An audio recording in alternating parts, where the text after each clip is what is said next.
سلام و درود دوستان عزیز ما و خصوصا مردمی ساختمانچی یا که مردمی که میخواد خانه‌ش به همین گونه اورا و توراتیت که یک نوگانی برای شما خبر میخوام داد تا اینکه شما نیز با خبر شوید. میخواد استو اسپیشالیست همین گونه فساد پلیتکا میزنند، چی سوکل نیش باشد چی فساد پدرشیف کش باشد ادنتونی ها. خلاصه گویم این استو خودشان میدونن این استوش هست و این پرزوادیتل، یعنی که همین چیز میبروردگی شخصیتش هست. ولی من برای شما هر یکی نه یک بیان کرده میتونم. کسانی که میخوان خانه و داراشون به همین گونه فساد نپرید که اورا و تورو دیان تا اینکه یک خانهشون خوشرو شود میتونه دوستو مراجعت کنید به همین شخصیت که قرار دارن در کمسمال پلشتکا. دوستان عزیزم کمسمال پلشتکا نوحه مسجد جماعت مسجد دوستان خیلی که دیدید خیلی یک با خانه‌تون یک استیلی زمانوی را نشان میده. اگر در پس این دیواری بی اندازه هم باشد اما این در رویش میزید باور یک خانه خیلی زیبا میشه. چون من همین گذشتم دیدم، همین همین یک خانه خوشرو را دیدم که دیواره خوشرو و خواستم که همین یک برای دوستا یک رکلام کنم تا اینکه همین دوستا هم فهمن صاحبش یافته اومدیم. خلاصه این همین قوله باش هم احتیاج بوده است همینجا. با دوستان عزیز ما خیشت‌های تیار گیرم فساد پلیتکوی تیار اینجا چند نمودش ادنتونش است. ادنتونش کوادراتش است دوستو 60 تا 80 سومونی است. فسادش همین شروعش گویم از 85 سومون سر میشه. این چوکل نیست، یعنی که برای فوندامنت ها مانا.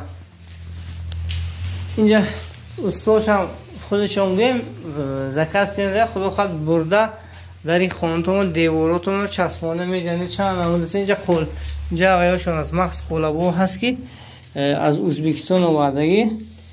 خب استوها باشه دیگه اینا با خودتون نقصر میدونید. من اینطور نقص نمیفهم. خب به هر حال زنگ میده دوستو. چوکل نفونده منش یک وقت 60 سومون است. اینا زدنش در دیوار حق استو از 35 تا 40 سومونی است. سمتره همون دیوارو رو دیده. اینجا رقم تلفن هست 92 740 0662.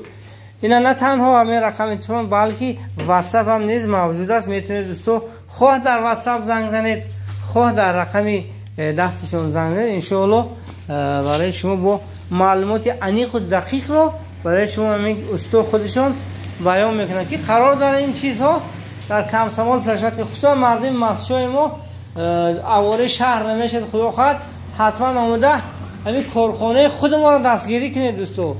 حالا که دستگیری شما حالا که برای یک مردم دیاری خود ما یاردم میشد حتما زنگ میزنید دوستو. التماس زنگ میزنید و اینا در کار شود فرمایش یا در کار شود خیلی مصلحت و اینچنین محصولات هم میتونه زکات اگر ابیکتی کلام داشته باشه اگر این کس خدا خواهد با کسی از نام کانال ام خوجا مراد یگان گفتی خوجنده که اش خمچه اون خیلی سکیت کم میکنن دوستو. به مالال میتونه زنگ زنید خدا خواهد خریداری کنید. من خو خریداری خو مصلحت خو نمیدونم خیلی کاری دیگه پردگان میدن همین اکوما.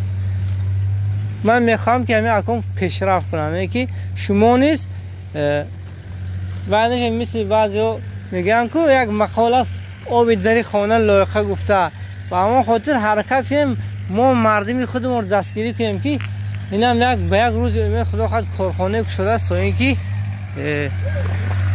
یک پیشرفت شود برای مردمی خودمون پیشرفت شود. اواری خوجند هر وجانش این رسخود بردن آوردنش اینجا با خدا خواهد رسخودش کمتر میبرن. خب با یک جا یک ابیکت دیگه برای شما من نشون میدم در رفتی نوار که چخیل ساخته ایستاده همین در دیوار زدنش نشون میدم دوستو. زدیم من خودتون حالت کار رو بینید که در خانه شما چخیل خوشرو میشد. نگاه کنید من خوشروگی خانه رو بینید ماشاءالله.